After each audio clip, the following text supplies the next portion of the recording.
नमस्कार दोस्तों।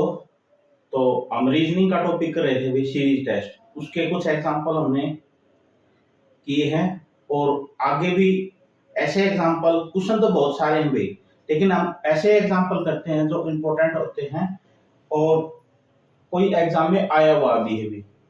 जैसे इस टाइप का क्वेश्चन है भी, ये इसमें खासियत क्या है अभी देखो, ये 3 डिजिट से एक डिजिट में लेके आना है।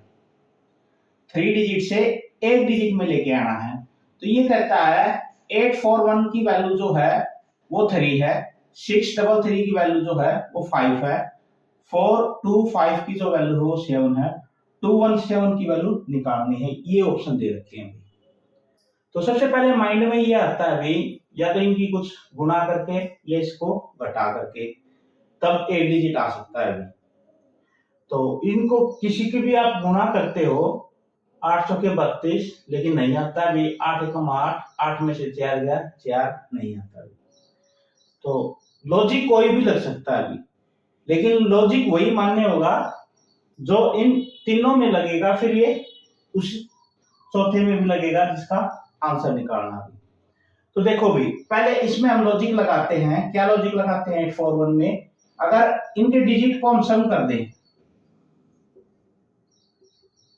8 4 12 और 1 13, 13 में से हम 3 लेके आना है तो 10 माइनस कर देते हैं अपने पास से। 13 में से 10 गया 3, तो एक तो डिजिट इसका तो आ गया अभी।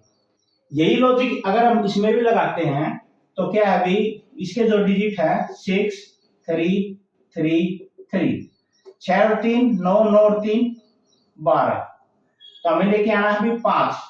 12 में से 7 माइनस कर दो, ये आ गया 5। तो इसी तरीके से इस डिजिट का सम कर देते हैं, 4 2 5 का भी। 4 और 2 6, 6 और 5 11, 7 लेके आना है तो माइनस का 4 7। अब ये फोर्थ वाला निकालना अभी। तो इनमें जो रिलेशन बनता है वो क्या बनता है अभी, एक तो इनका सम किया अभी हमने, सबका सम कर दिया, फिर माइनस किया 10, फिर 3 का डिफरेंस दे दिया 7, फिर इसमें भी 3 का डिफरेंस दे दिया 4, यानी इसमें भी हम 3 का डिफरेंस दे देंगे। पहले डिजिट का सम कर लेंगे, 2 1 और 7, 9 और 1 10, तो 3 का अगर डिफरेंस करेंगे तो 1 आ जाएगा माइनस, 10 में से 1 गया 9।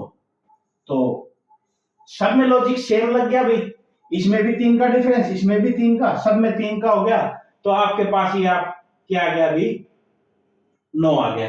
यहाँ पे देखोगे तब भी सीरीज बनी 10 11 12 13, इसमें भी 2 2 का डिफरेंस है, 3 और 5 और 2 7 और 2 9। इसका मतलब सब में लॉजिक जो है वो सेम लग गया, तो आपके पास ऑप्शन क्या है अभी 9, ये आंसर हो गया अभी। तो इस तरीके से जो भी आपके पास रीजनिंग में क्वेश्चन होगा तो हम उसको ऐसे ही सोल्व करेंगे, जिसमें 2 में या 3 में सेम लॉजिक लगेगा, फोर्थ में भी वही लगा देंगे, वो आपके पास आंसर हो जाएगा। तो स्टार्टिंग में हम चेक कर लेंगे कि भी आंसर 3 है जो है वो कैसे आया, इस तरीके से हम इसको सोल्व कर लेंगे। और देखो भी मैंने आपको बताया था रीजनिंग में एक ही क्वेश्चन में लॉजिक एक से ज्यादा भी लग सकते हैं, 2 भी लग सकते हैं, 3 भी लग सकते हैं, लेकिन लॉजिक मान्य कौन सा होगा भाई, जो ऑप्शन में दे रखा होगा वो आपका मान्य होगा।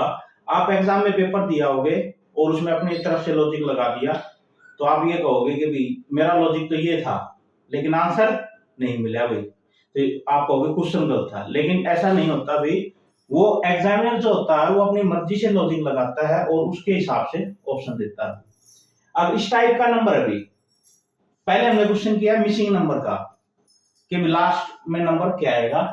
इसमें है फाइंड द ऑड नंबर, इनमें से ऑड नंबर बताना है कि भाई 3 में तो समानता है और जो चौथा जो है कौन सा भी इसमें से वो अलग है, ये बताना है भाई। तो इस टाइप का अगर क्वेश्चन दे दे तो सबसे पहले हम क्या करेंगे, उसका सम करके देख लेंगे भाई। पहला ऑप्शन तो ये है कि भाई उनका अगर जो सम है वो इक्वल है, तो देख लेंगे अगर तीनों में इक्वल है और फोर्थ में अलग है तो वो आंसर हो जाएगा।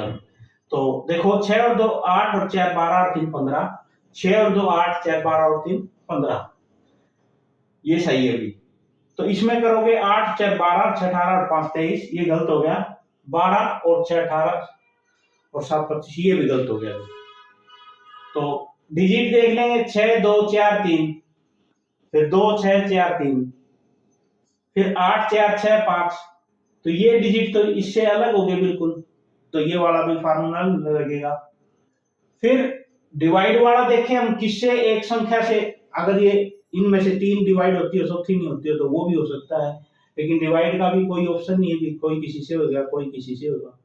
तो इसमें जो ऑप्शन लगाएंगे हम, क्या करेंगे, माइनस लेंगे भी, कि भी मोड वैल्यू ऑफ 62 माइनस का 43। मोड वैल्यू का मतलब है भाई, जब मोड से बाहर कोई भी वैल्यू आएगी तो माइनस होगी तो प्लस आ जाएगी, और प्लस है तो प्लस रहेगी भी। तो माइनस का इस पे कोई इफेक्ट नहीं पड़ता। तो 62 में से अगर 43 जाएगा तो आपके पास 19 आ जाएगा।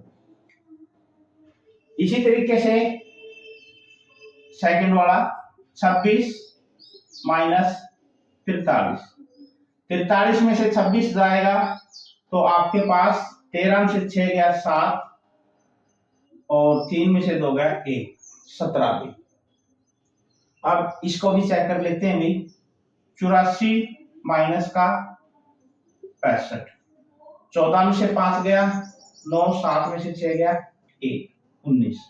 अब ये और चेक कर लेते हैं भाई, 48 माइनस का 67, 17 में से 8 गया 9, 5 में से 4 गया 1।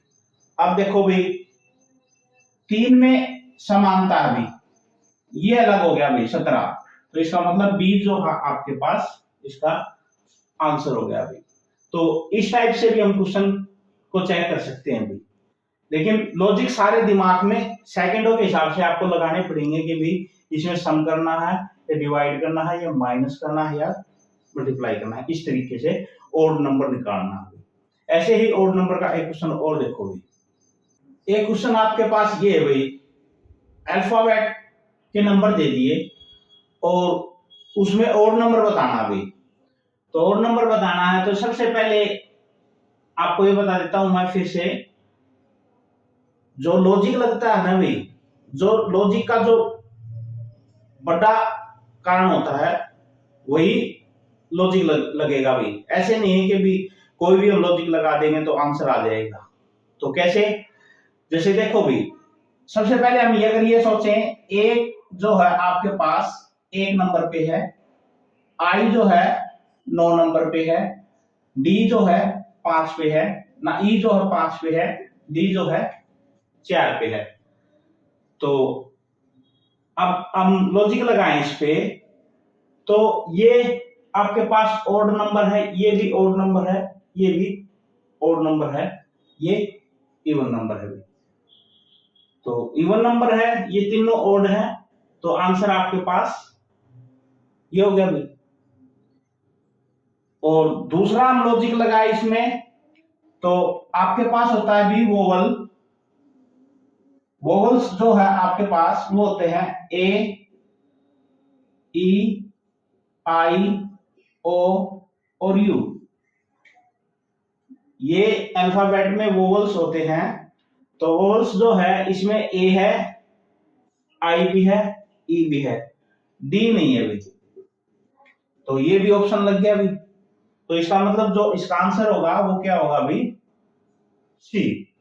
तो इस तरीके से आपसे ये पूछ सकता है अभी, वोवल्स में देके ए, ई, आई, ओ, यू, इनमें से कोई भी 3 दे दे, और चौथा कुछ भी अलग भी, टी, एक्स, वाई, जेड, इस तरह इसके से कुछ भी दे सकता है अभी।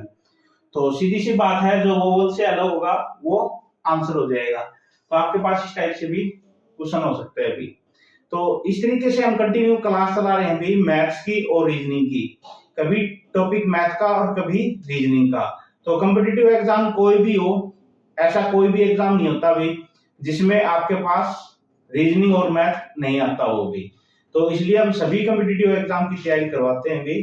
तो मेरा आपसे यही रिक्वेस्ट है कि आप ध्यान से एक एक वीडियो पढ़ें और कॉपी में नोट करते जाएं। जब भी आप एग्जाम देने जाओ, मेरे जो भी टॉपिक कराए उससे संबंधित क्वेश्चन नहीं आए तो मेरे को बताना, आए तो मेरे को बताना भाई। तो ऐसा हो ही नहीं सकता जब हम कराएं और वो नहीं आए। धन्यवाद भाई।